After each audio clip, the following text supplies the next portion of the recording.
Mayol, c'est un immense plaisir aujourd'hui de faire ce podcast ensemble. On en avait discuté un peu il y a quelques jours et finalement, on s'est jeté là-dedans, tu vois? Ouais. Alors pour la petite histoire, Mayol est à la tête d'une communauté qui s'appelle IA Mastery, qui est l'une des communautés, les plus actives, actuellement en France dans le domaine de l'intelligence artificielle, l'automatisation et j'avais vraiment envie de passer ce moment, avec toi parce que, je pense qu'on a des points communs et des passions communes, Ouais. hein, et j'avais envie qu'on le partage ensemble tout ça. Ouais, super. Ouais, je pense qu'on a définitivement une passion commune pour l'IA. Moi, j'ai été impressionné par ce que tu as partagé aussi dans la communauté, des GPT ou des méthodes et des outils dans le domaine juridique, mais pas que. Beh, en fait, si tu veux, pour moi, on est en train de vivre une révolution Ouais. et il y a 2 façons de voir les choses. Je pense qu'il ne faut pas être pour ou contre l'IA. L'IA, elle est là. Ouais. C'est un constat, donc maintenant on va faire avec Ouais. et soit on considère que c'est un tsunami.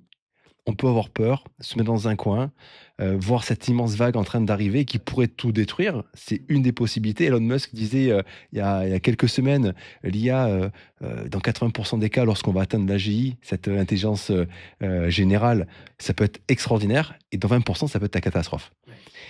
Et moi, en fait, je suis un éternel optimiste et je pense aux 80 où ça peut être extraordinaire et moi, j'ai envie de surfer cette vague. Le tsunami, je veux qu'on le surfe ensemble. Ouais. Tu vois? Ouais. Et c'est pour ça que quand, tu m'as accepté dans ta communauté, eh bien, j'avais envie et je l'ai fait, de partager à la fois, cette passion, à la fois de me dire: «Mais c'est fou ça, il y a quelque chose qui se passe en ce moment, c'est extraordinaire. Il faut qu'on interagisse ensemble», Ouais. tu vois?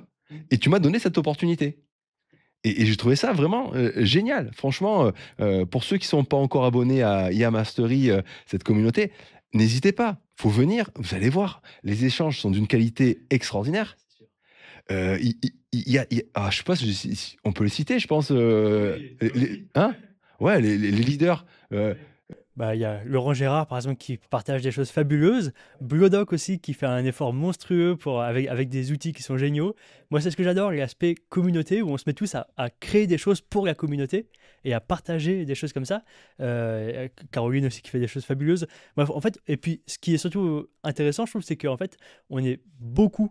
Il n'y a pas juste deux, trois personnes qui font des choses de leur côté, on est beaucoup à tous partager dans un même sens.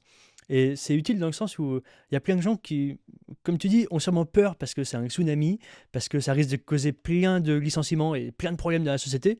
Il y a beaucoup de gens qui, je pense, ont vraiment peur de cette IA et qui préfèrent du coup ne pas trop se mettre dedans ou rester un peu à l'écart.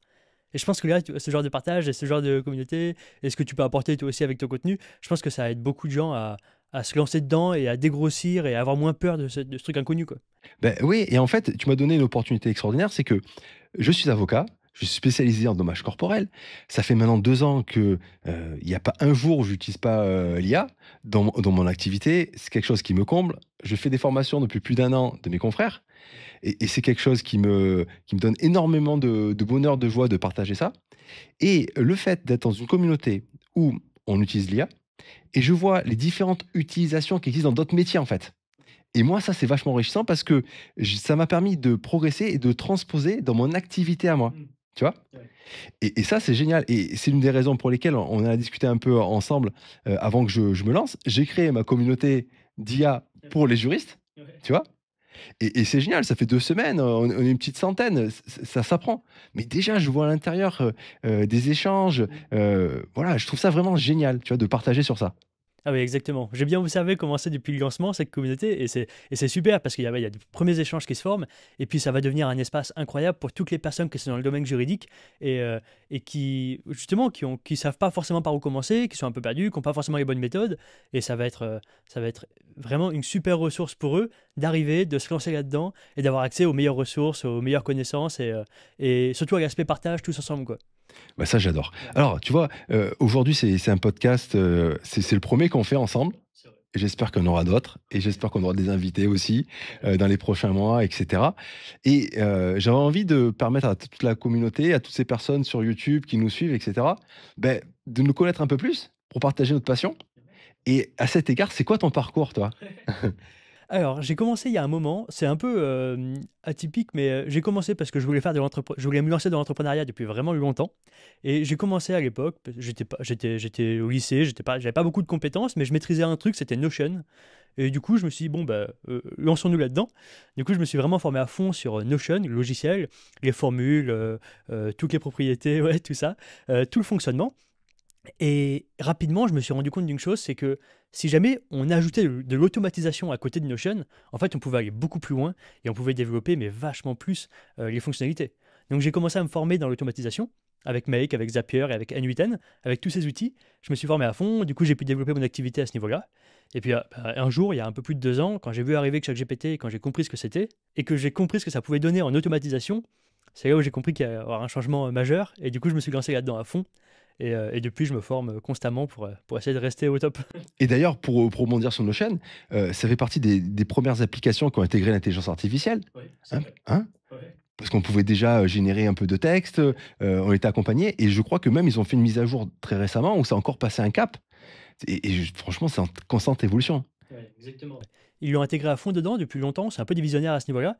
Et puis, surtout, c'est un des cas d'usage où l'IA va vraiment être un gros changement parce qu'aujourd'hui, on utilise tous ChatGPT, Claude et ces outils externes où il faut se connecter à ces outils. On doit sortir du logiciel qu'on utilise habituellement pour aller sur Claude ou ChatGPT.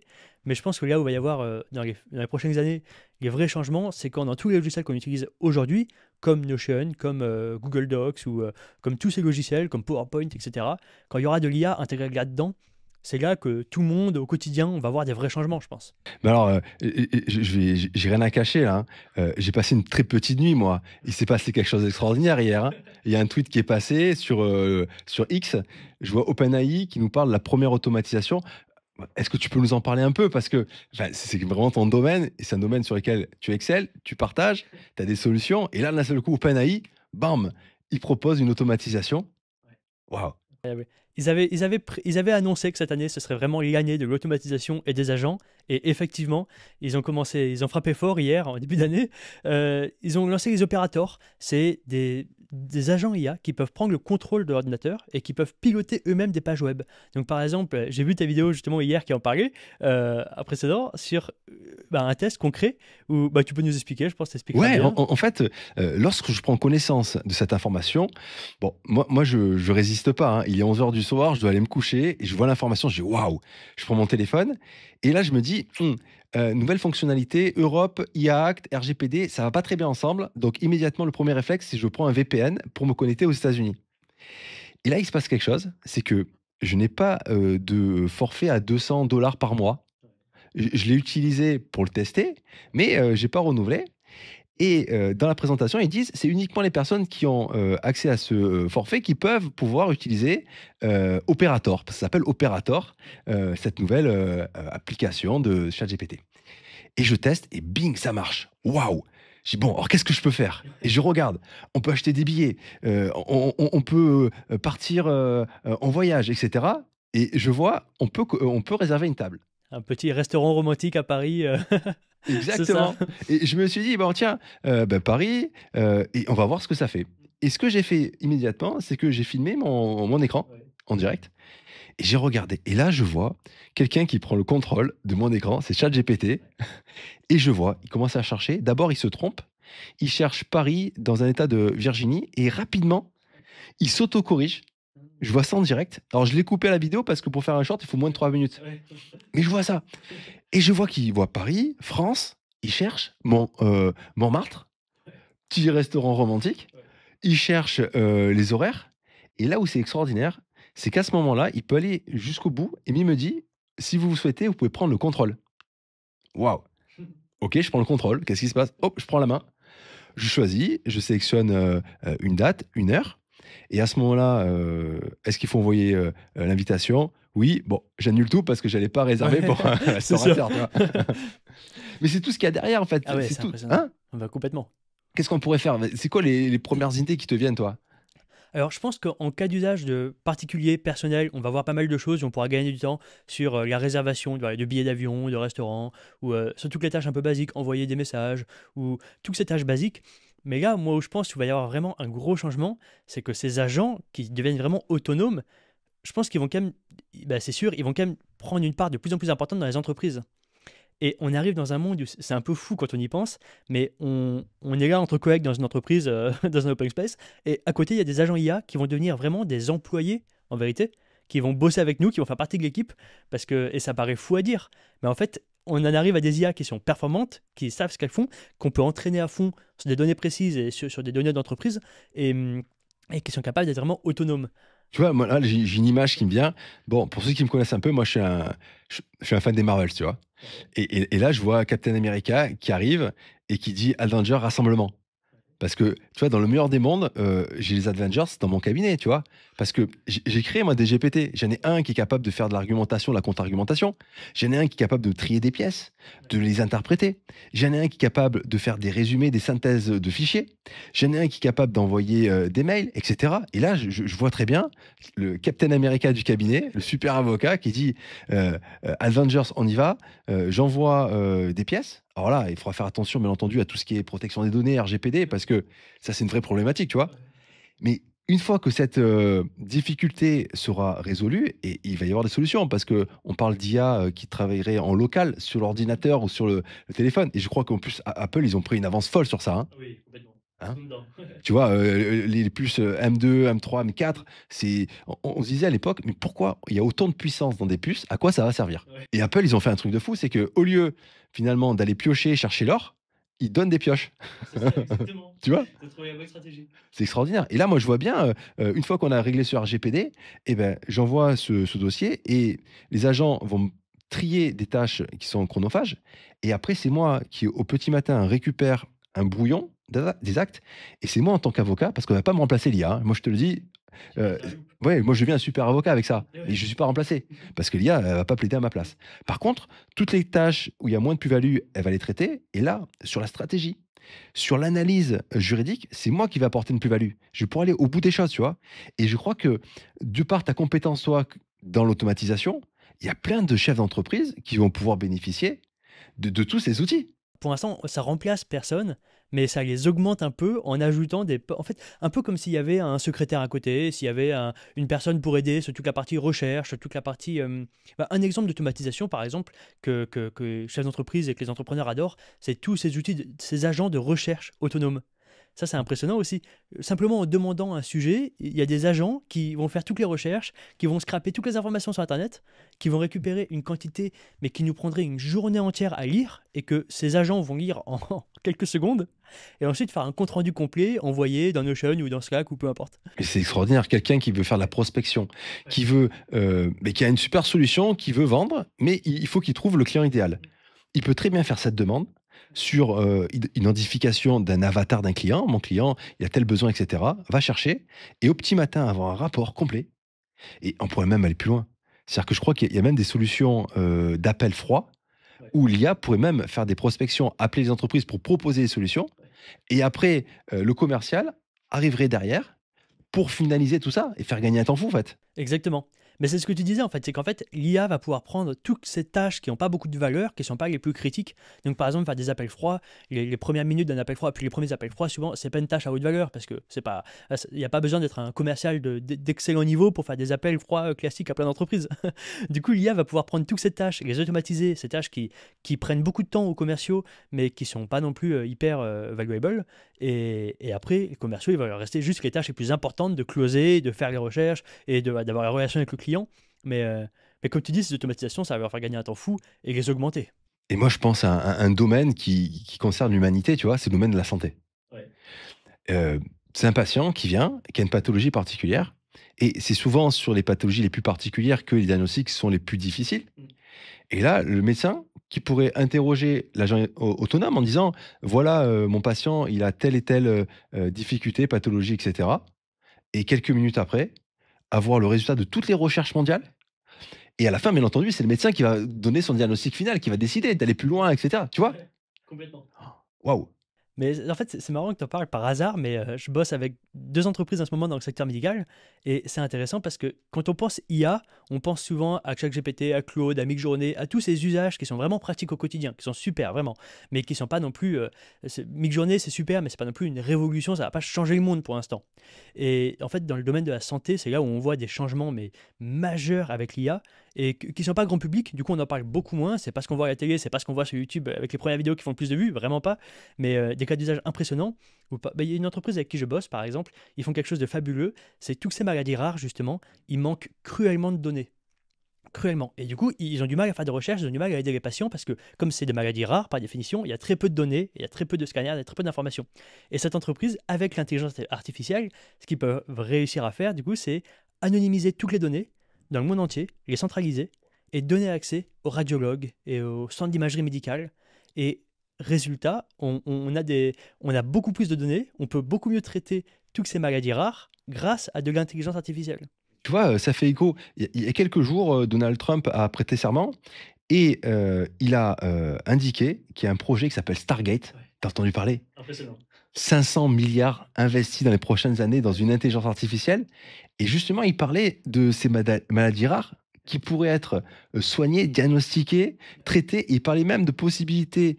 Alors, est-ce qu'on est dans la fiction ou pas? Vous savez, ça va tellement vite, hein, de solutions, de médicaments, de vaccins qui seraient faits vraiment de manière tellement personnalisée Exactement. pour avoir encore de meilleurs résultats. Enfin, moi, ça me réconcilie, tu vois. Je comprends que beaucoup aient peur de cette intelligence artificielle, mais rien que ça, c'est extraordinaire au niveau de l'humanité, tout ce que ça peut nous porter, tu vois. Alors, quels sont, moi, je reviens un peu sur son parcours, tu vois.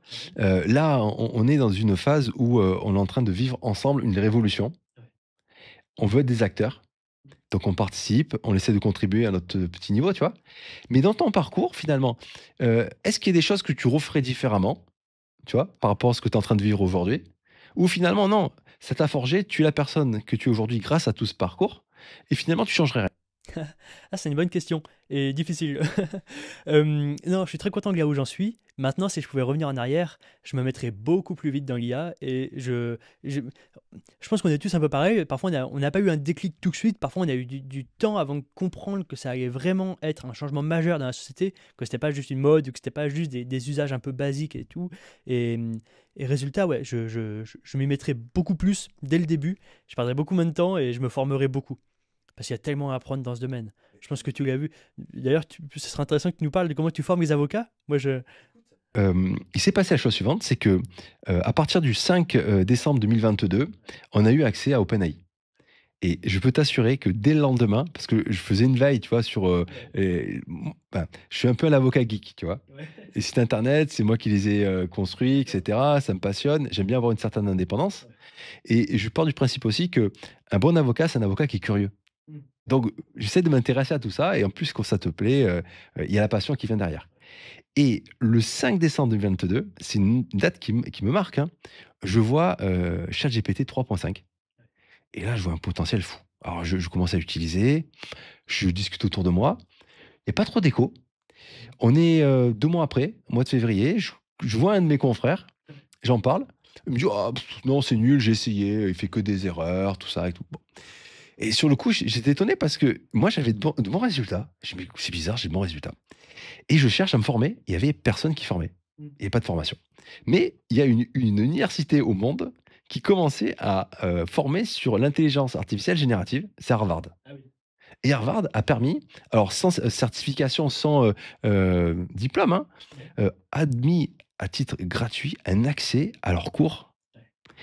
Et là, c'était extraordinaire parce que je suis rentré là-dedans avec, il y a également des QCM, des quiz pour pouvoir vérifier les compétences, tu vois. Et quand j'ai vu ça, je me suis dit, mais c'est extraordinaire.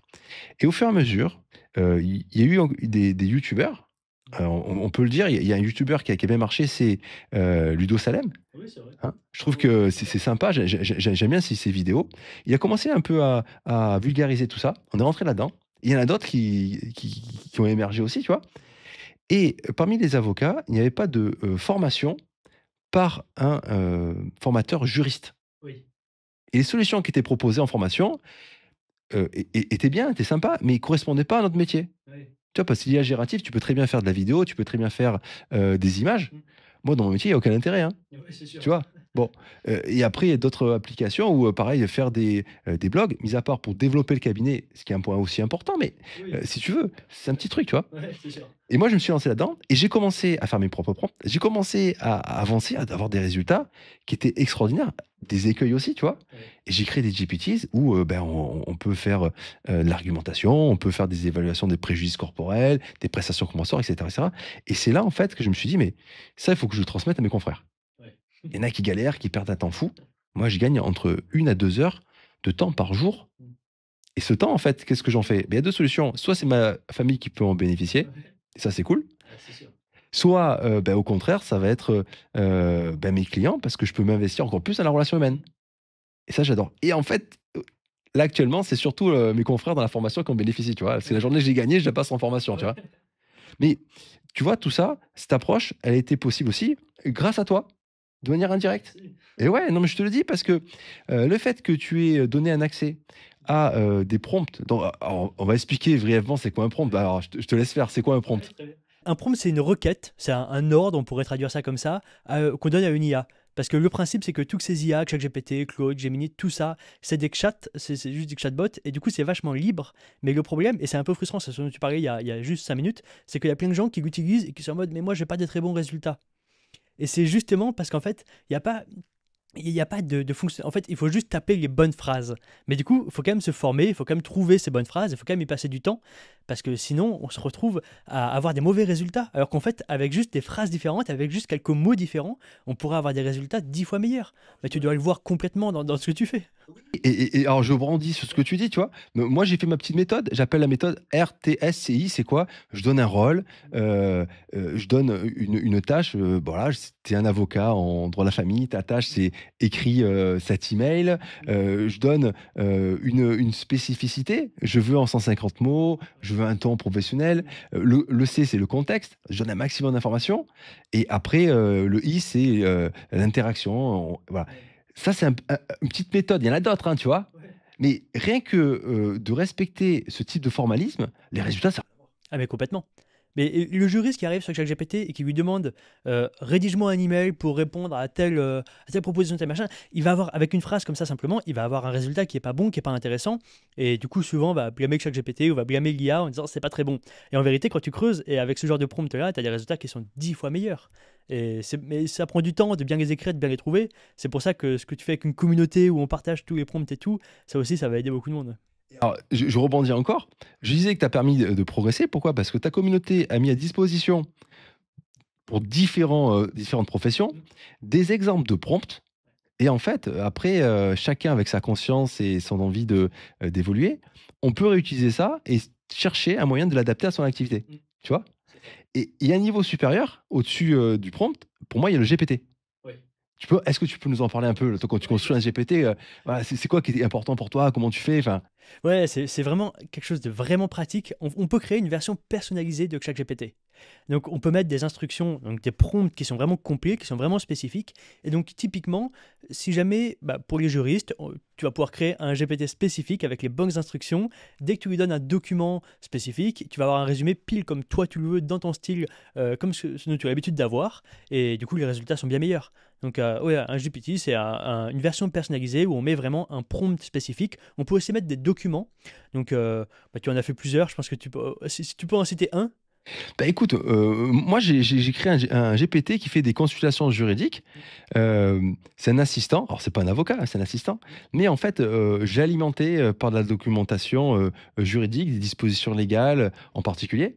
Et bon, qu'est-ce que tu en penses, toi, du résultat? Parce que je vais pas en parler moi, mais qu'est-ce que tu en penses, toi, du résultat? Ah, c'est un gain de temps énorme. En plus, c'est des choses pour tous les non-jurys, c'est quand même un gain de résultat aussi qu'on n'a pas sinon. Et puis, ça nous donne accès à des choses qu'on n'a pas sinon, quoi. Ouais. Exactement, et c'est là où je veux en venir. C'est que dans la communauté, il y en a certains qui ont fait, des, GPT pour des formations, pour d'autres domaines. Et là, je trouve ça génial parce qu'il y a des choses qui nous paraissent inaccessibles et là, d'un seul coup, waouh, c'est à portée de main, Ouais. tu vois? Et donc le prompt, c'est important, le Mhm. GPT. Et toi, tu es quand même spécialiste dans un niveau juste au-dessus. Moi, j'appelle ça, l'automatisation, et il y a une application qui s'appelle Make. Ouais. Est-ce que tu peux en parler un peu? Parce que je trouve ça génial ce que tu fais. Ouais. Ouais, c'est vraiment, c'est là où on voit les vrais résultats concrets de l'IA. C'est qu'il faut savoir du coup que tous les prompts qu'on peut taper dans ChatGPT, toutes les requêtes classiques, donc on a un document, on aimerait un résumé, ou on a reçu un email d'un client, on aimerait lui répondre, des choses comme ça, on est obligé de tout faire à la main. Et avec ces automatisations Make par exemple, mais il y a aussi d'autres logiciels, ce qu'on peut faire, c'est qu'on peut automatiser tout ça, et donc les prompts vont se taper à notre place. Donc typiquement, dès qu'un email est reçu de la part d'un client, eh ben, la réponse va être rédigée automatiquement. Ou dès qu'il y a un document important qui sort, il va être résumé et envoyé dans une base de données ou résumé sur Slack. Ou de la veille informationnelle aussi. Bah, une question, est-ce qu'il Ouais. est possible de combiner plusieurs, IA dans le cadre de cette automatisation? Complètement. Complètement. Et c'est justement une des grosses forces, c'est qu'on peut combiner plein d'IA différentes. Donc typiquement, l'automatisation de veille, on peut utiliser Perplexity, qui est un excellent agent de recherche et de recherche au web, qui est vraiment pratique, mais qui excelle dans la recherche, mais pas dans le résumé, pas dans l'écriture, pas dans le reste. Donc on peut l'utiliser dans l'automatisation pour récupérer les informations web, et ensuite on envoie toutes ces informations à ChatGPT qui va faire une synthèse complète, qui va faire un compte rendu, et pourquoi pas l'envoyer ensuite à Claude qui va faire un texte bien écrit, différent. Mais donc on peut tout combiner, c'est incroyable. Parce qu'en fait, je sais pas toi, mais moi j'utilise plusieurs IA, Oui, complètement. hein, et alors Ouais. pour toi, est-ce que tu peux un peu les présenter ces IA et dire ce que tu préfères ou pas? Enfin, comment tu vois un peu toute cette, Ouais. armada? Alors, les classiques, ce serait ChatGPT et Claude, surtout, pour un peu toutes les tâches du quotidien, pour l'écriture des textes, les résumés, les synthèses, tout ça. Et puis aussi pour la vulgarisation, on n'en parle pas souvent, mais dès qu'on a des choses qu'on ne comprend pas, ou on est un peu bloqué, des fois, en fait, on peut gagner un temps fou simplement en disant avec ChatGPT, en lui posant un peu de questions bêtes qu'on n'oserait pas poser aux gens, tu vois. Tu avais donné un exemple j'ai adoré, la fonction vocale. Oui. Comment tu fais toi? Comment tu l'utilises? Ben moi, c'est hyper pratique. Dès que je suis face à une notion que je comprends pas, qui est trop complexe pour moi, je lui pose la question et je lui demande de me l'expliquer, un peu comme si j'avais 10 ans, ou alors comme si j'étais vraiment un débutant complet qui n'y connaît rien. Et résultat, j'ai une explication qui est simple, qui est vulgarisée, qui est compréhensible. Et parfois, on gagne en fait des heures et des heures et des heures parce que on peut se former en ayant compris les bases et en ayant compris le pourquoi du comment, quoi. Mais, tu sais, c'est un puissant fond parce que, moi j'ai une culture, provençale et des origines corses depuis de très nombreuses générations et j'ai toute ma famille, sur l'île et on y retourne très, très souvent les voir. Et pour moi, ce qui est important, c'est d'essayer de transmettre ces valeurs à mes filles. Donc mes filles sont dans une école provençale, mais c'est pas une école corse, tu vois? Et on s'est un peu amusé la dernière fois avec ChatGPT. Alors les puristes, vous pourrez être choqués, mais peu importe, je vais vous dire ce que j'ai fait. J'ai commencé à demander à ChatGPT de nous apprendre le corse et il a commencé à lire, des poésies Ouais. corses magnifiques en expliquant à mes filles. On les a appris et je trouve ça extraordinaire, tu vois? Incroyable. C'est un petit exemple, mais Ouais, tu vois? complètement. Ah et je trouve c'est presque sans fin, Ouais. tu vois? J un autre exemple, j'ai fait, le test, de demander à ChatGPT de se comporter comme s'il était le président d'un tribunal correctionnel Ouais. face auquel un justiciable, qui a conduit dans un état, d'empire alcoolique se retrouve et c'est vrai que c'est quelque chose qui peut être très stressant. Nous, en tant que professionnels avocats, moi j'y suis chaque semaine, on a nos habitudes, on connaît le droit sur ça, il y a pas de souci, on maîtrise les choses. Mais quelqu'un qui découvre pour la première fois une juridiction, c'est quelque chose qui est très stressant. Et là, avec le bon prompt, Ouais.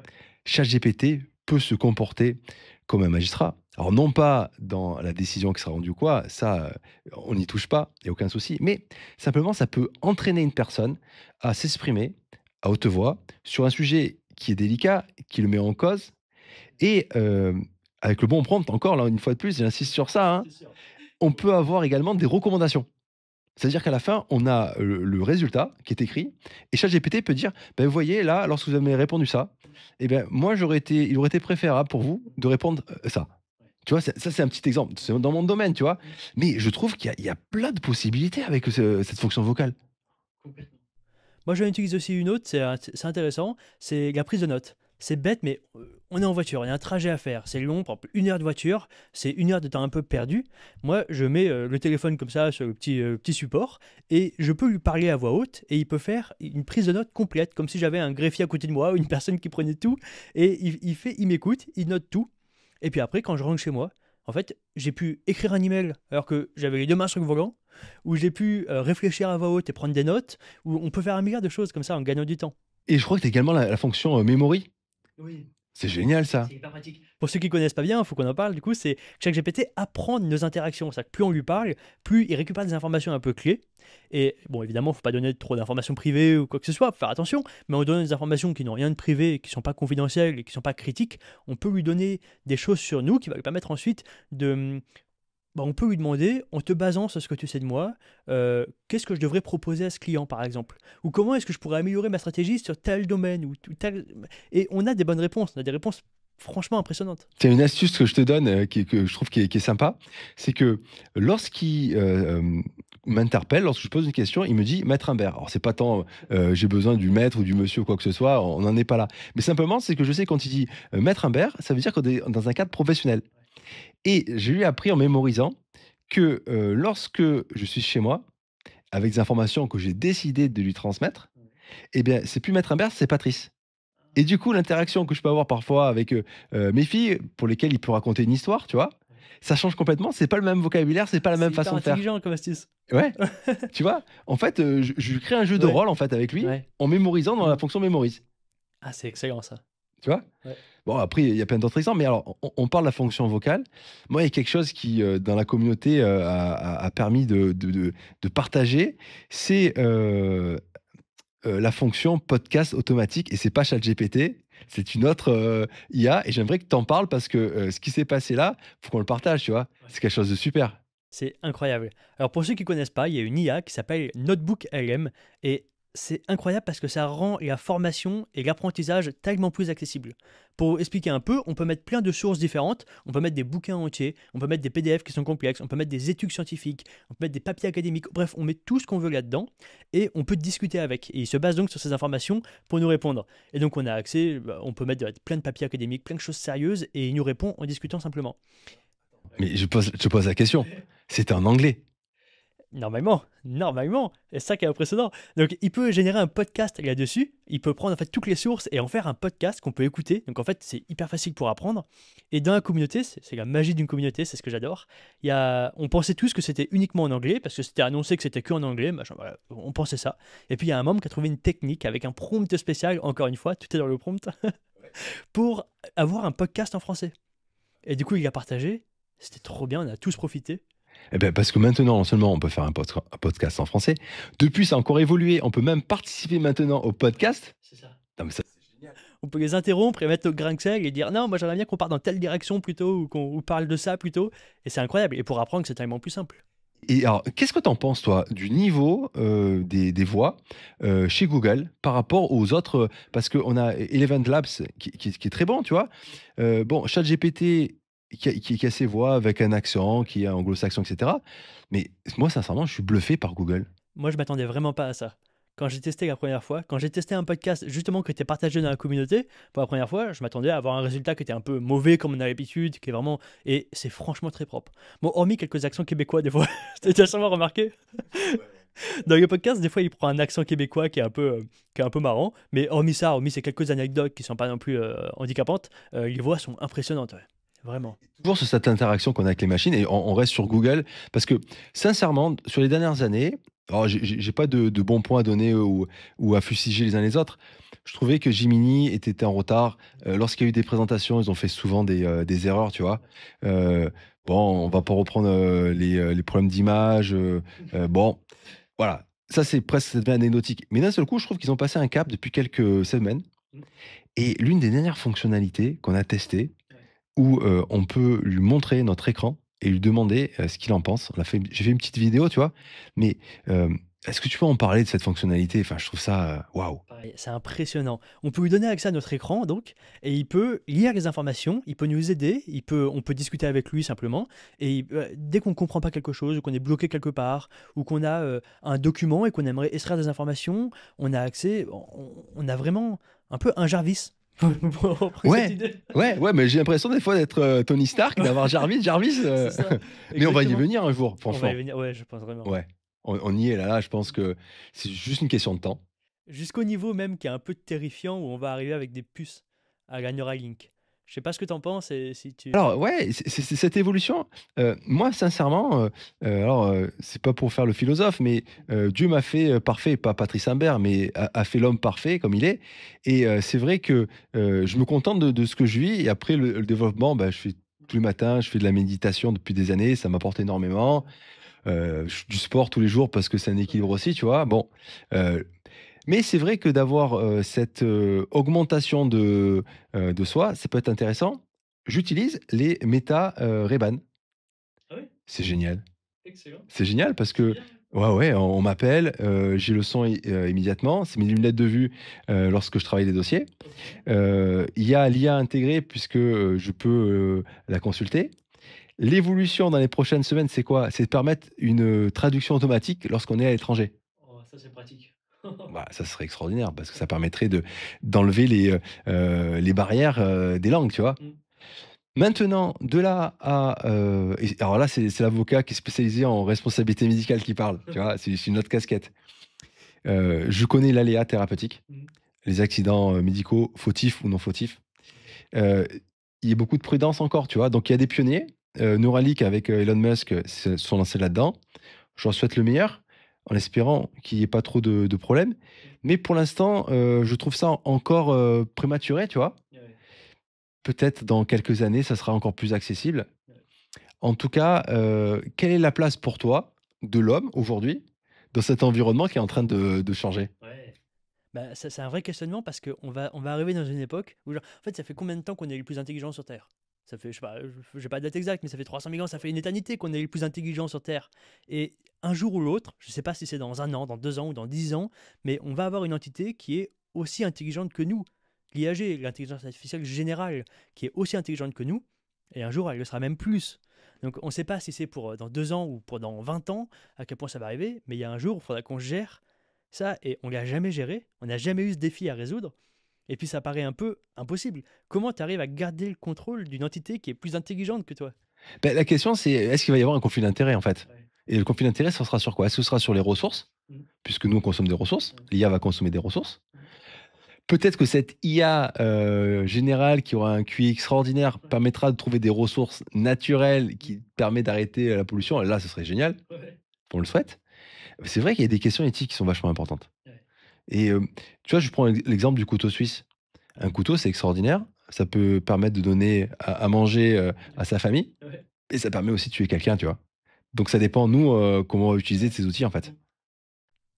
D'ailleurs, on le voit pas mal dans les pays plus autoritaires que le nôtre, où il y a des où ils utilisent beaucoup, beaucoup l'IA, mais dans des notions quand même beaucoup moins intéressantes. Tout ce qui est vidéosurveillance, pour identifier les gens dans la rue à la chinoise, où ils ont un système extrêmement bien fait technologiquement, où ils identifient les gens qui marchent dans la rue avec des caméras, ils peuvent mettre des points, des notes, il y a un système de notation qui est en train de s'étendre dans tout le pays, et ils utilisent beaucoup d'intelligence artificielle, justement, mais d'une manière beaucoup plus liberticide. Alors moi, j'ai vu une, vidéo super intéressante, il y a pas très longtemps sur, DeepSeek. Est-ce que tu peux en parler? Ah, c'est une gros un raz-de-marée dans l'IA, ouais. Il y a eu un nouveau modèle qui est sorti, un modèle chinois, et c'est jamais arrivé dans l'histoire, mais qui est aussi bon que le dernier modèle américain qui est le meilleur, celui O1 de ChatGPT, de OpenAI. Et, et c'est un modèle qui est non seulement aussi bon, mais en plus qui est complètement open source. On peut le télécharger sur son PC et le tourner en local, quoi. Alors du coup, si je tourne en local, ça me permet de résoudre ce problème des données personnelles parce Ouais. que, de suite, alors est-ce que c'est une levée de bouclier des Européens, des Américains contre ça parce qu'il y a une jalousie par rapport aux données? Ils disent: «Voilà, les Chinois vont utiliser vos données personnelles, il y a pas de protection». J'ai commencé à regarder un peu sur, les conditions d'utilisation. C'est vrai qu'ils assurent pas de protéger les données, mais peut-être le saint graal peut être atteint, c'est-à-dire la protection de tout ça par rapport à cette solution locale. Exactement. On a utilisé ton GPT justement dans la communauté. Je sais pas si tu as vu passer le post, mais on en a parlé pour. On l'a utilisé justement pour lire, pour analyser toutes les conditions d'utilisation et les termes of use et compagnie, et pour voir justement qu'est-ce qu'ils font de nos données, à quel niveau. Et du coup, on a extrait pas mal de choses intéressantes, notamment le fait que c'est quand même vachement flou, que c'est pas très clair, que même façon de manière générale, c'est dur de leur faire confiance quand même. On n'a pas d'informations, c'est pas sûr. Mais c'est vrai qu'en local, on résoudrait complètement le problème. Les données nous appartiennent, elles sont sur notre PC, on les maîtrise. Mais en fait, c'est ça pour moi, c'est le game changer. Mm. Dans ma profession, la problématique des données, le RGPD, c'est l'une des choses les plus importantes. Pourquoi? Parce que en droit médical, on va utiliser des données personnelles, tout simplement le code sécurité sociale, des données très importantes sur, des pathologies et cetera et en matière pénale, n'en parlons même pas. C'est tellement sensible que c'est impossible de mettre un dossier pénal, en cours d'instruction, on n'imagine même pas, mais même après, s'il n'y a pas de protection. Alors, il y a le chat éphémère sur, ChatGPT, il y a, l'option, de ne pas utiliser les données personnelles, ils sont indiqués lorsqu'on est en format team, c'est-à-dire sur le forfait team, juste au-dessus. Donc c'est ce que j'utilise, je fais très attention. Mais c'est vrai que s'il y a la possibilité d'avoir, une IA qui tourne en local, Exactement. C'est vraiment la solution parfaite parce qu'on peut se permettre d'avoir une IA, les meilleures IA qu'on utilise à fond, même pour des données qui sont complètement privées et qu'on peut vraiment pas se permettre de divulguer, et en même temps, sans risque de faille, parce que c'est tout stocké. alors, on va pas faire de la pub pour, la pomme, hein, mais aujourd'hui, je crois que c'est Apple qui tient, la dragée haute et après pour ceux qui ont des solutions sous Windows, s'ils ont la chance d'avoir des cartes graphiques Nvidia, ils peuvent aussi pouvoir, exploiter les intelligences artificielles, hein. Ouais. Complètement. Il y a une liste de plein de modèles. D'ailleurs, pour ceux qui veulent regarder, ils peuvent aller sur huggingface.com. Hugging Face, pour ceux qui connaissent pas, c'est génial, c'est un site français, Cocorico, et qui recense en fait tous les modèles open source et tous les datasets, tout, c'est fascinant. Alors, on a abordé ensemble les différentes AI. On n'est pas allé au bout, tu vois? Parce que on est passé sur d'autres sujet qui nous passionne énormément, mais tu as cité donc, ChatGPT, tu as parlé de Claude, tu as parlé de Perplexity pour faire des recherches C'est vrai. et quand on dit cocorico, tu penses à quoi là? Ah, je pense à Mistral, évidemment. Les génies français. Écoute, moi, Mixral, de manière très brève, j'utilise sur l'analyse de documents. Je trouve, que les PDF sont super bien analysés. Bah, je sais, j'ai vu une vidéo là-dessus qui était vachement intéressante. Ouais, mais tu sais que c'est par hasard. J'ai fait un test pour résumer, il y aura peut-être le lien, quelque part, Ouais, mais j'ai fait le test et au départ, j'étais parti sur le principe que, Claude donnerait de meilleurs résultats ouais, et tu vois, en fait, je pense que quand on doit être rigoureux, il faut tester de manière rigoureuse, c'est-à-dire pas partir avec un postulat, partir avec une feuille blanche et faire le même test avec les différentes tailles et j'ai commencé. ChatGPT, il y a certains documents qu'il prenait pas, qui étaient trop lourds ou ouais. qu'il n'arrivait pas à lire. Claude, ça a planté pas mal de fois. Bon. Le chat, ça fonctionnait de manière, merveilleuse, mais il prenait beaucoup de temps et une IA qui m'a totalement bluffé, c'est Perplexity pour lire des documents. Ouais. Je m'y attendais pas du tout Pareil, je m'attendais pas. et J'aurais bah, pas parié sur elle. tu vois? Pour le reste, très bien, mais pas pour ça. Mais c'est Ouais, marrant. ouais, ouais et donc sur ça, ça marche bien pour faire des bordereaux et cetera. Surtout qu'il y a une fonctionnalité également de chat éphémère pour protéger. Mm. Mais, là, moi j'en viens à quelque chose, c'est que j'ai créé une bibliothèque de 200 prompts, alors c'est en matière juridique et cetera et cette bibliothèque elle est tout le temps en constante évolution. Pourquoi? Parce que je teste, j'ai des prompts, types que je teste régulièrement sur différentes AI pour voir l'évolution. Ouais. Et j'ai remarqué quelque chose, et tu vas me dire ce que tu en penses. C'est que lorsque, par exemple, ChatGPT sort un nouveau modèle, dans la première semaine, c'est extraordinaire. On comprend que les benchmarks ont donné des bons résultats, Mm. mais dans les jours qui suivent, j'ai l'impression qu'elle est de nouveau bridée, Mm. et je commence à avoir des résultats qui sont de moins en moins bons, Ouais. et je suis obligé d'adapter mes prompts. T'en penses quoi de ça? Ouais, c'est bien possible. Surtout sur les modèles de raisonnement comme O1, O1 mini, O1 preview à l'époque et compagnie. Il décide de manière très arbitraire de combien de temps est-ce que le modèle va réfléchir avant de répondre. Pour ceux qui ne connaissent pas, en fait, c'est des modèles qui réfléchissent avant de répondre. Et comme pour les humains, c'est une chose qui marche bien quand même, qui est pas bête. Et résultat, parfois ils vont réfléchir 10 secondes avant de répondre. Parfois ça va être juste 2 secondes et parfois ça va être 1 minute ou 3 minutes avec les meilleurs modèles. Et donc c'est vrai qu'ils ajustent ça pour dépenser le moins possible en ressources et en électricité et compagnie. Et, euh, et c'est vrai que du coup, c'est souvent nerf. Ouais. Et ben alors justement, Mayol, qu'est-ce qu'on peut automatiser? On peut automatiser tellement de choses différentes, mais il y a beaucoup de tâches. Alors, les tâches liées à la recherche, on passe souvent un temps fou à faire des recherches pour trouver des informations. Et résultat, l'IA peut faire gagner beaucoup de temps là-dessus. Toutes les tâches liées aux emails. Il y a les gens qui ont un emploi de bureau perdent un temps considérable à lire des emails, à répondre à des emails et compagnie. Et ça, c'est une belle automatisation que les gens peuvent faire également. Et, et après, pour chaque métier, il y en a vraiment une tonne. Mais Donc je alors pense tu qu'il faut vois, arriver à trouver les bonnes ressources pour son métier. alors moi je vais rebondir sur ce que tu me dis. Moi j'en ai créé une d'automatisation Ouais, et d'ailleurs, si tu veux un jour je te la soumettrai. ouais. C'est justement pour répondre à des mails. Justement, ouais. Je reçois un mail sur Make. À ce moment-là, ça part, il y a un routeur qui fait partir dans ChatGPT. ChatGPT, il y a un GPTs que j'ai créé pour ça, me propose trois variantes. La première, ce qui répond de manière positive à la question qui est demandée. Voilà. La seconde, ce qui refuse. Et la troisième, je lui dis, excusez-moi l'expression, fais-toi plaisir, sois créatif. Et ben, est-ce que tu sais quelle est la meilleure des réponses à chaque fois? Oh, c'est intéressant. J'ai remarqué, moi, souvent, qu'en lui laissant de la liberté, en mettant moins de contraintes, on a quand même des résultats souvent meilleurs. C'est ça? Dans 80% des cas, lorsque j'utilise cette automatisation, alors je n'utilise pas pour mes clients, j'utilise pour des relations commerciales, etc., sur notre boîte, hein, parce que je veux vraiment avoir comment dire, le contrôle, en sachant que ce que va me renvoyer l'automatisation, c'est un brouillon, et c'est moi qui envoie à chaque fois. Mm. Voilà, je pourrais très bien le faire euh, en roue libre, tu vois. Ça, c'est un lâcher prise à prendre, tu vois. Ouais. Il faut tester. Moi, je trouve qu'il faut d'abord tester en brouillon pendant longtemps. Et puis, si un jour on voit qu'au bout de plusieurs semaines, il n'y a pas de faute, pourquoi pas. Après, personnellement, moi, pareil, dans toutes mes automatisations, c'est en brouillon, c'est stocké. Et c'est déjà un gain de temps énorme. Et on reste au moins dans la loupe, quoi. On peut prendre la décision finale. Mais ouais. Mais en gain de temps, c'est colossal. C'est colossal. Ouais. Et donc, je rebondis, c'est-à-dire que j'avais fait ces trois variantes. Et ben, j'ai supprimé les 2 premières et je reste uniquement vas-y, réponds ce que tu sais par rapport à ce que tu sais de moi parce que, il y a une des configurations, par exemple, pour ChatGPT, si on utilise ChatGPT pour répondre à l'automatisation. Pour moi, la configuration la plus importante et je mets 5 étoiles, je dis à chaque fois en formation, c'est les instructions personnalisées, les custom instructions. Est-ce que tu peux en parler un peu? Parce que, tu vois, je crois que les gens qui utilisent même gratuitement ChatGPT, si elles ont pas configuré, ce point-là, les résultats n'ont rien à voir. Ah, il passe à côté quelque chose, c'est sûr. Il y a une grosse différence. Donc pour ceux qui ne savent pas, on peut faire des instructions personnalisées dans ChatGPT, et c'est tout simple dans les réglages, et ça permet de lui expliquer qui on est, ce qu'on fait, quelle spécialité, et ce qu'on attend de lui. Et donc j'imagine que tu lui as dit que tu es avocat dans tel domaine et telle spécificité, j'imagine que tu lui as dit tout ça. En fait, pour tout te dire, c'est qu'en fait, j'ai 2 comptes. J'ai le compte professionnel, qui est un compte payant, et cetera, qui est formaté pour donner des réponses de juriste avec une rigueur, des détails, une spécificité, un ton, professionnel, et cetera. Et bon, voilà, c'est tout mon écosystème. Et à côté de ça, j'ai un petit compte gratuit où, bah, c'est pour Patrice, tu vois?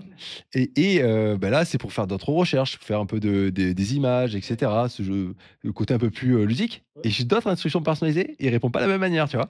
Et là, je veux qu'il soit très créatif, là. Ouais. Alors que mon domaine juridique, je veux pas qu'il y ait d'hallucinations, Ah oui, c'est sûr. tu vois? Donc je lui demande vraiment la rigueur. Je lui dis quand il me cite, une information, je veux la source.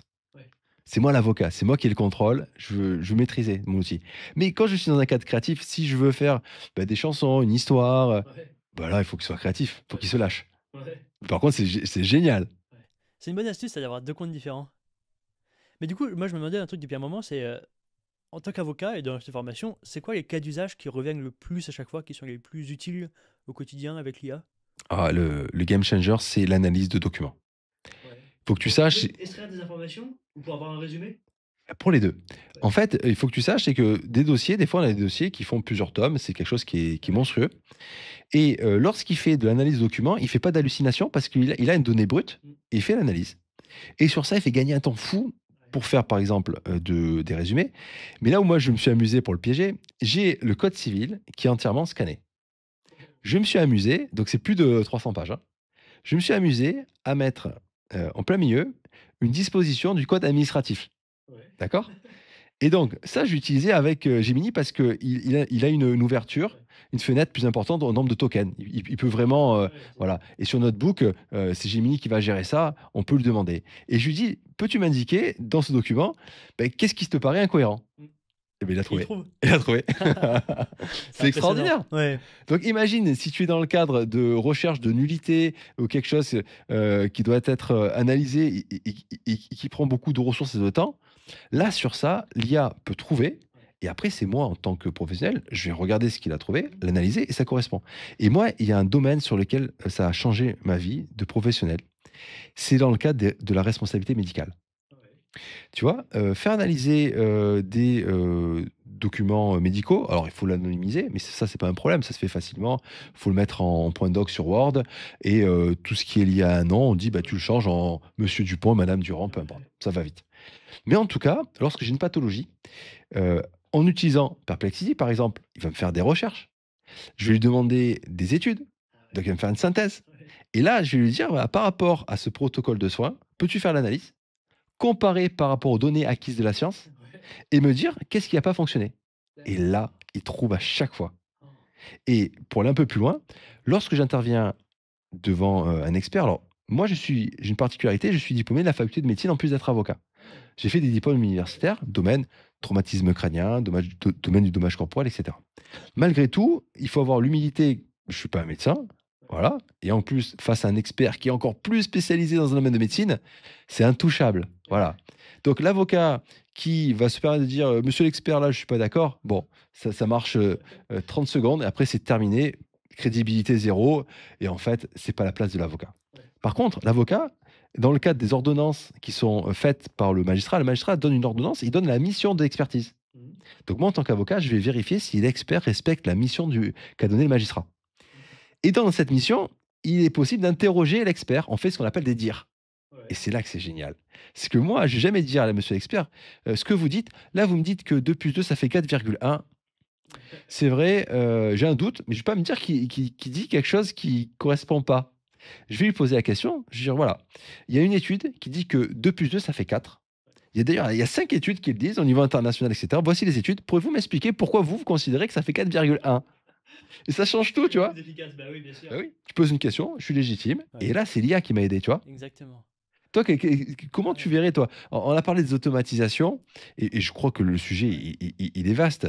Mais là, actuellement, c'est quoi l'automatisation qui te donne le plus de bonheur? C'est quoi qui te plaît le plus actuellement dans ce que tu es en train de créer? Alors, c'est difficile parce qu'il y en a tellement qui sont utiles et puis c'est aussi un tout, mais il y a, il y en a une que je suis en train de faire en ce moment et qui marche bien et qui est vraiment impressionnante. Ça paraît pas plus fun dit comme ça, mais en vrai, c'est plutôt incroyable. C'est un agent IA qui écrit des publicités pour Meta et Google Ads.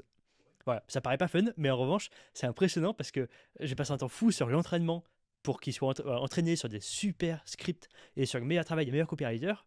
Et aujourd'hui, il égale, parfois il bat même pas mal de copywriters. Moi, ça m'intéresse, ça, hein. Mayol, j'ai ton numéro, je t'appelais après, hein. Et bah allons-y. Mais oui, en fait, c'est ça, c'est quand on réalise, et j'ai mis un peu de temps à le comprendre, mais une fois qu'on comprend, c'est impressionnant que quand on peut entraîner une IA sur beaucoup de data et beaucoup de résultats, beaucoup de textes, un gros corpus, on peut avoir des résultats complètement différents et on peut aller à un niveau au-dessus. Et moi, il y a un truc qui me frustre beaucoup, c'est que les gens ont une vision grand public de l'IA parce qu'on leur montre ChatGPT, Claude, tout ça, mais il faut aussi comprendre que quand on peut créer des outils en mettant vraiment beaucoup d'énergie et beaucoup de ressources sur l'entraînement, on peut atteindre un niveau de résultat qui est démesuré. Il y a plus Alors, bah, du coup, voilà, il y a le future prompting. C'est un petit exemple hein, de ce que tu es en train de dire. Vas-y, explique-nous parce que. Ouais, bah, je me souviens, il y a 2 jours, tu as fait un super post là-dedans pour en parler dans la communauté. Le few shot printing, c'est une super technique. Beaucoup de gens n'utilisent pas, mais c'est vachement dommage. C'est que dès qu'on veut un résultat, on peut lui donner des exemples de la version qui serait parfaite, entre guillemets. Donc, typiquement, on veut une publicité qui est bien rédigée. On va lui donner un prompt. Et en retour, on va lui montrer un résultat parfait généré par un copywriter qui est excellent dans son domaine. Et si on le fait plusieurs fois, eh ben on va avoir une IA qui comprend comment écrire bien comme un bon copywriter. On a des résultats bien meilleurs. Alors, du coup, mais moi, je rebondis sur ça parce que de suite, j'ai la petite idée. On me dit parfois, bon, moi, j'aime pas l'IA, réponse impersonnelle, etc. Mais alors là, tu vois où je veux en venir? Bien sûr. Si je lui apprends avec mon propre style, qu'est-ce qu'on pourrait faire? Ouais. Mais c'est ça. Mais Le faire écrire comme nous. ouais. Enfin, je sais pas ce que tu en penses, mais là, je trouve ça vraiment génial de pouvoir personnaliser une IA selon son propre empreinte, tu vois? Exactement. Mais justement, il faut qu'on en parle à tous ceux qui regardent. Moi, je vois plein de gens qui me disent à chaque fois: oui, mais moi, j'aime pas que ChatGPT parce qu'il écrit dans un style qui est pas bon ou qui est pas agréable, machin et tout. En vérité, c'est super simple de le faire imiter notre propre style à nous. Il suffit de mettre un exemple de texte qu'on écrit. Moi, par exemple, j'ai un custom GPT qui écrit mes emails professionnels pour moi. Ça veut dire que moi, je lui mets quelques bullet points, quelques infos en liste à puce, pas plus. Et lui, il prend juste ses idées, ses informations, et il en fait un email qui est bien écrit professionnellement, avec les bons. Bref, voilà, quoi. En gros, ce que j'aurais mis 10 minutes à écrire moi-même, et c'est qu'il le fait tout seul. Et ça, n'importe qui peut le faire, c'est tout simple. Il suffit de mettre quelques exemples des emails qu'on Alors, pop, envoie pop. habituellement. Tu sais ce qu'on va faire? Ouais. Moi, je propose un truc. Parce que moi, j'aime bien donner des cadeaux. Ouais. Donc, on va faire la chose suivante, c'est que ceux qui souhaitent rejoindre la communauté IA Mastery, ce qu'on va faire avec ma gueule, on va préparer un prompt aux petits oignons qu'on va mettre dans la Une communauté bonne idée. pour vous expliquer comment créer un GPT avec votre propre style. On le fait ça? Exactement, c'est une Ouais? super idée. On Faut fait absolument qu'on le fasse. GPT Ouais. IA Mastery, ton propre style, pim my ride, mais on fait en format chat GPT, tu vois? Ouais. Et alors c'est super simple. Moi, je pense que vous aurez un lien en dessous de cette vidéo. Ouais. Ben, vous vous connectez et vous allez faire connaissance de cette communauté et vous allez avoir accès à des ressources et on le mettra. Hein. Qu'est-ce que t'en Exactement, penses? on le fera. On va le faire. On le mettra et puis on mettra les instructions pour que chacun puisse le refaire. Bon, allez. Bon, Excellent. bah écoute, j'aime bien parce que on est dans le partage et en plus c'est Ouais. des choses concrètes et c'est des choses qui vont aider beaucoup de personnes parce qu'on va Exactement. démystifier un peu Ouais. ce truc-là. Ok? Bon, Très c'est bonne idée. génial. Alors, dis-moi un truc. Comment tu vois, toi, l'évolution de ton travail, ton business, ou peu importe, là, dans les prochains mois, les prochaines années, c'est quoi que tu as envie de faire, en fait? Ouais, c'est intéressant. Il y a plusieurs. Je veux continuer à me former à fond sur l'automatisation pour vraiment construire des automatisations qui sont excellentes. Et je bosse avec pas mal d'entreprises en ce moment pour les créer. Et à terme, j'aimerais bien les créer une bonne fois pour toutes et les rendre accessibles à tout le monde. Parce que le problème des automatisations bien faites, c'est que du coup, il faut prendre beaucoup de temps pour le faire. Et du coup, le pricing est vraiment élevé. On est à plusieurs milliers d'euros, parfois 4 000, 5 000 euros. Du coup, c'est pas réservé, c'est pas pour n'importe qui, quoi. Faut avoir les moyens. Donc j'aimerais bien pouvoir continuer pendant les prochains mois à avoir une tonne de clients pour les créer vraiment bien. Et puis après, je pourrais les rendre dans la communauté, les rendre accessibles pour que les gens puissent les récupérer, les copier-coller parce que c'est facile et qu'ils puissent du coup ensuite voilà, les avoir pour sans payer 5 000 euros, quoi. Alors, en parlant d'automatisation, on a parlé de mecs, mais depuis quelque temps, tu as une nouvelle application qui est en train d'émerger avec des agents autonomes, des chefs d'orchestre.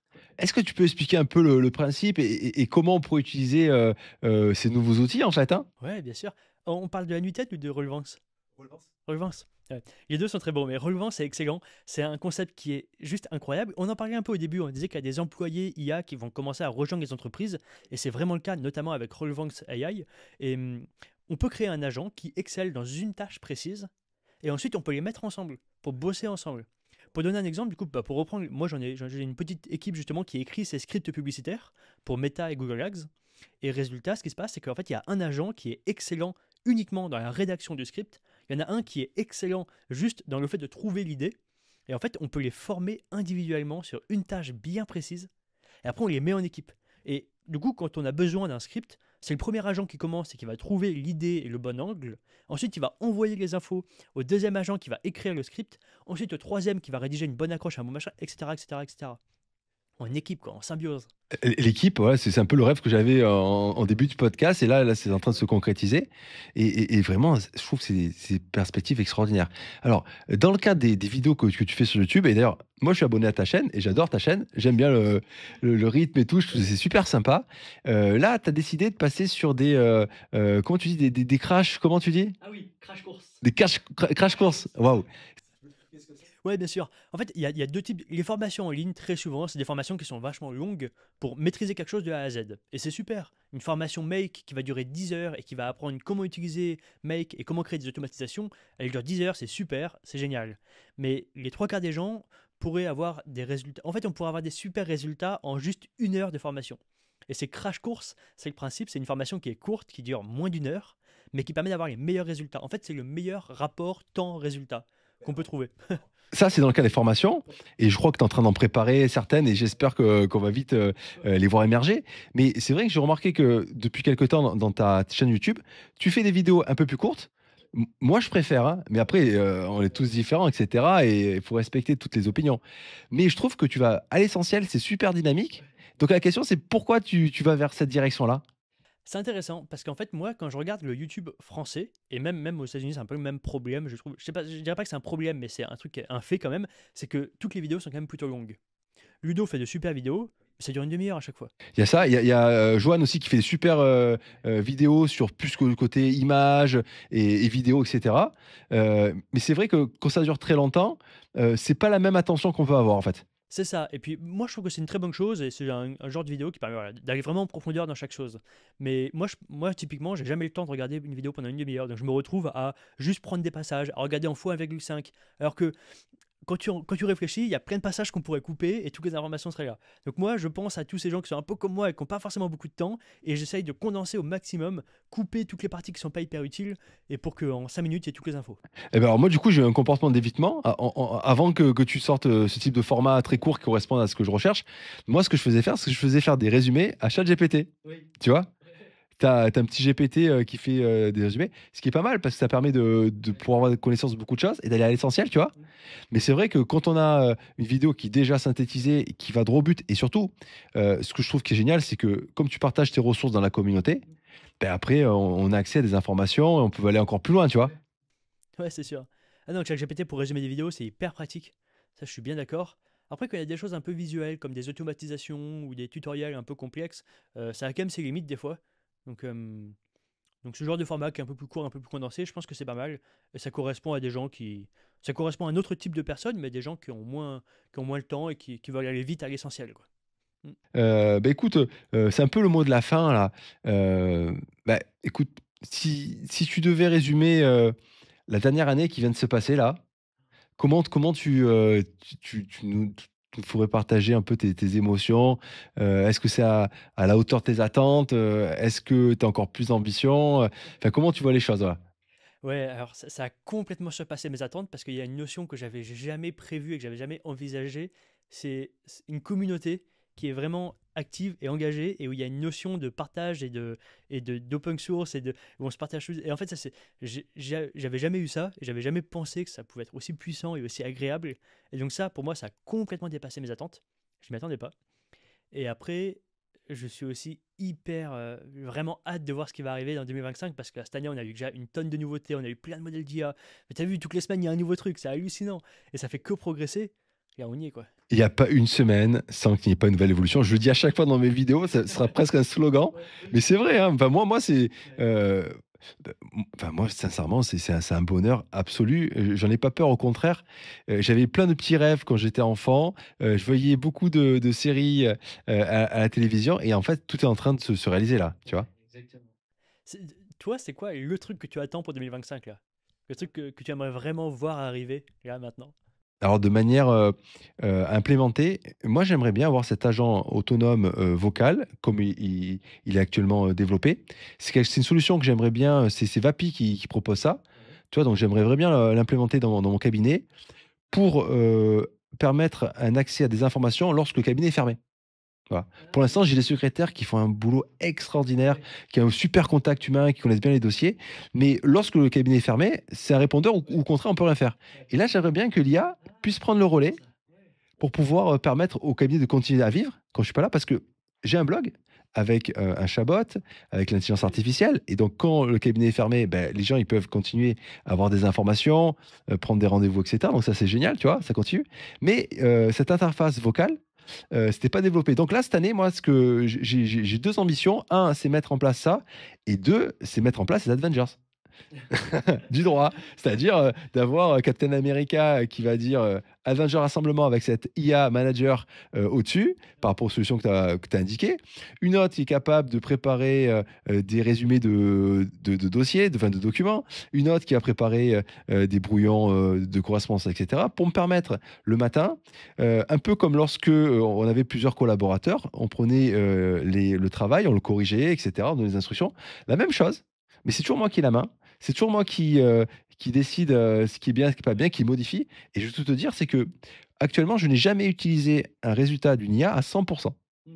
J'ai toujours adapté 5, 10, 20, 30 ou 40, peu importe, mais j'ai toujours adapté parce que c'est là où je trouve qu'on passe à un niveau supérieur. Voilà. Alors, est-ce que ça va durer encore pendant 2, 3, 4 ans, 5 ans? Je ne sais pas. Peut-être que dans 5 ans, ça sera désuet. C'est que l'IA sera tellement extraordinaire, fera tellement mieux que j'aurai plus de légitimité à faire quelque chose. Mais là, actuellement, c'est pas le cas. Ouais. Et je veux également rassurer les gens parce qu'ils ont toujours l'impression de se dire: «Ouais, mais ça, est-ce que c'est lui qui a fait ça? Est-ce que c'est l'IA?» Non, pour moi, l'IA va faire un travail, va travailler sur tout ce qui est tâches chronophages, Oui. et c'est moi qui vais apporter ma petite plume, Ouais. tu vois?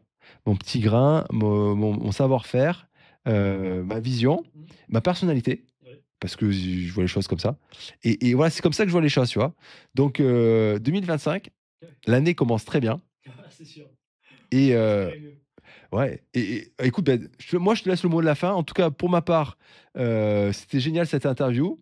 J'espère qu'on en aura d'autres. Peut-être ce sera peut-être un rendez-vous, tu vois? En tout cas, partager, c'est super et je crois que 2025, c'est quelque chose d'extraordinaire qui est en train de se mettre en place. J'ai beaucoup d'ambition pour tout le monde, en fait, tu vois? Et j'ai hâte de découvrir tout ça. Ouais, idem. C'est incroyable. Et en mot de la fin, bah écoute, je dirais à tous les gens qui sont juristes ou dans le domaine juridique de rejoindre l'OIA, la communauté. Je pense qu'il y en a qu'une comme ça, avec toutes les informations, avec toutes les ressources sur justement bah, pour les juristes, avec les prompts, les méthodes, les outils, les masterclass, tout ce qu'il faut en un endroit. Donc bah, évidemment, il y aura le lien en description pour ceux qui veulent rejoindre. Je pense que voilà, c'est the place to be pour ceux qui sont dans dans le domaine juridique. Bah, écoute, je te remercie, Mayol. Je dis à très bientôt et au revoir à toutes les personnes qui nous suivent et en tout cas, on vous remercie grandement. Si vous n'êtes pas abonné, bah, n'hésitez pas à vous abonner, appuyez sur la cloche pour avoir les notifications parce qu'on a beaucoup d'abonnés, mais si vous n'avez pas la cloche, vous n'allez pas forcément, avoir, l'information qu'on a tourné de nouvelles, vidéos donc faut pas hésiter et mettez-nous en commentaire parce que, hein, Mayol, on répond à tous les commentaires. Bien sûr, à chaque fois. À chaque fois, donc et c'est nous, c'est pas une IA qui répond aux commentaires. Bien sûr. Donc vous, mettez des commentaires, même si c'est négatif, même si vous avez des questions, c'est pas un souci. On a suffisamment d'ouverture d'esprit et d'esprit critique pour, vous répondre avec, bienveillance et n'hésitez pas, tout simplement, je vous dis à très bientôt.